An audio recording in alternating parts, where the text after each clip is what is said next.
considered to be severe OI, and type 4 is moderately severe. Both type 3 and type 4 can look like very fragile bones, progressive bone deformities, bowed arms and legs, very short stature, and scoliosis. I have type 4 OI, and so does my mom. This has caused us to experience fragile bones, fragile teeth, and other various symptoms affecting the heart, skin, blood vessels, muscles, tendons, organs, eyes, and ears. After all, this is considered to be a connective tissue disorder, and our bodies are made up of so much connective tissue. I have broken teeth from eating pretzels, I've broken ribs from sneezing, and I've had compression fractures in my spine from the hiccups. The integrity of every bone in my body is altered, and therefore weak. Who here is familiar with the Marvel Universe? Marvel, Wolverine, right? So this whole thing was the beginning of my X-Men origin story. Only instead of getting super cool adamantium bones like the Wolverine, I got the opposite. But that still makes me a mutant, and a proud one. 7 years of broken bones have taught me that it is important to love yourself, even all the broken parts. I embraced my differences and decided to pursue a career in nursing.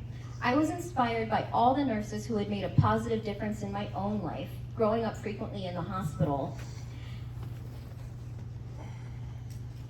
A childhood of fractured bones, painful surgeries, recoveries, and being a medical research study participant had led to the beginning of my groundbreaking career as a registered nurse. I graduated from East Stroudsburg University's nursing program as a registered nurse with my RN BSN in 2011, and then a few years later I went back to school to become a certified school nurse. Professional life aside, my most recent adventure has been raising 2 very active, energetic little boys, age 4 and 6. Despite a 50-50 chance, neither of my sons inherited my genetic brittle bone disease. There's our family picture. Casey, my fiance, is here with me today. Those are our boys. And that was me pregnant. It is not fun to be 4'6" and pregnant. Side note. It actually kind of felt impossible, but so having my boys and watching them do all the things I could never do, like ride a bike, kick a ball, and run as fast as they can, has healed parts of me that I didn't even realize were broken. When I watch my boys run and play, it makes me think about how disability can cause the simplest childhood things to become so complicated or sometimes impossible. Impossible. Impossible. It feels so wrong to say the word impossible as someone with a disability. It feels wrong to say the words impossible, inspirational, exceptional, limitations. And the reason all these words feel so wrong to say is because of a concept that took me years to process and understand. Ableism. One of the biggest struggles in my adult life has been overcoming ableism. Ableism is defined as discrimination, prejudice, or social bias against people with disabilities, whether physical, developmental, intellectual, or invisible disabilities. It is based on the belief that able bodies and minds are superior and that people with disabilities are less capable, less valuable, and less deserving of equal access and respect. At its core, ableism places unfair expectations on people with disabilities like me. I often think about the intense burden that was placed on me to adapt to this society. Shouldn't it be society's duty to have adapted to accept me? It's not like I ever wanted to be different. By a show of hands, who woke up this morning and said, I am going to be exceptional and inspirational? Right? I mean, for anyone out there who did feel that way this morning, I applaud you. But for me, all I ever really wanted was to fit in. The way disability gets treated in our society has robbed me of the privilege of just being ordinary. You cannot be ordinary in a society that sees your limitations and categorizes you as less than, and therefore not equal.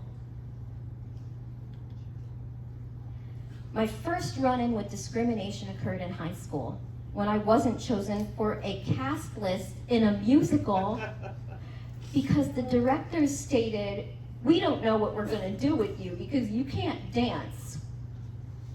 Okay, surely I could not dance like the rest of the high schoolers, but given the chance, I could have adapted and danced while sitting in my wheelchair. I did bring the concern to the administrators at my school, but they sided with the musical directors. I didn't want to continue to fight this small town closed-minded school. I had bigger things on my horizon, but I have to go off script here.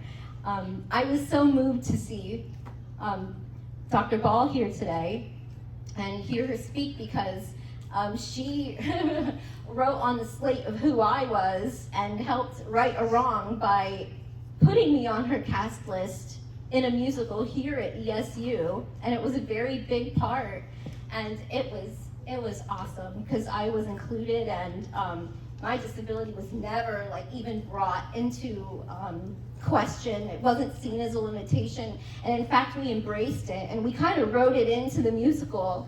I was a courtesan, and they carried me out on like a pedestal, these big guys carried me out, and there I was, and so we wrote it into the musical. So that was so wonderful, and I was so moved by you speaking today because that changed my life so much to be a part of it. I'm a crier in case you couldn't tell. I just want you to know she has a voice of an angel.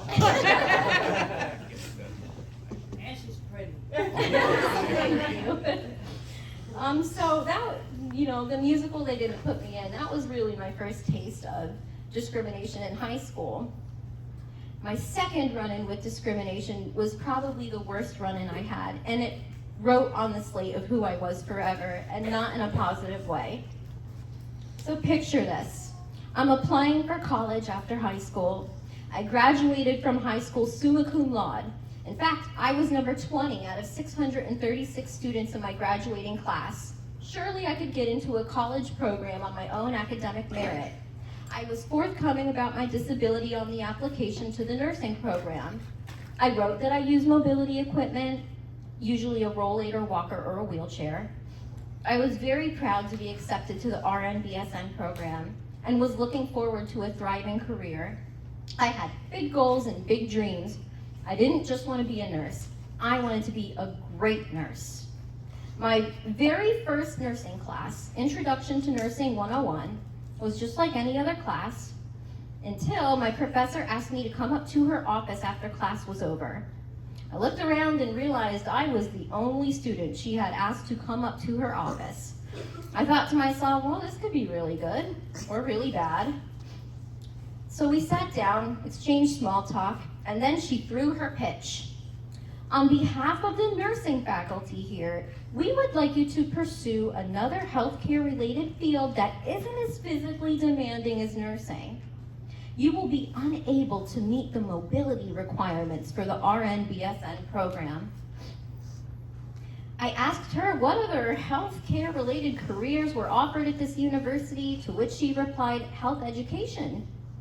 I informed her that I knew in my soul that my purpose in life was to become a great nurse and that I wasn't going to settle for something else. She became visibly uncomfortable and made sure I heard her as she counted off the reasons why I was not fit for this program. I don't have to look at my paper for this one. She told me, you are going to be a hazard to yourself and to your patients. No hospital will hire you over an able-bodied nurse, and when patients see you, they will refuse your care.